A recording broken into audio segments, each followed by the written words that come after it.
Cam ce se spunea, că ei spuneau deci că n-ar putea fi o soluție stabilă acolo, deci nu se știe dacă este o soluție stabilă sau este un fel de soluție instabilă complet.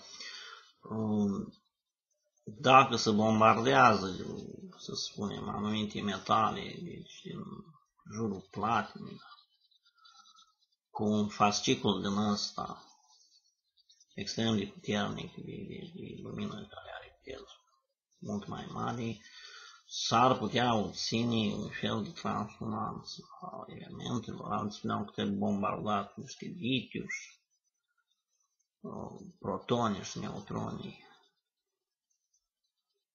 Rezultat se bombardează aceste elemente din jurul platinii, spunem, care au mai mulți electroni, s-ar putea obține un electron.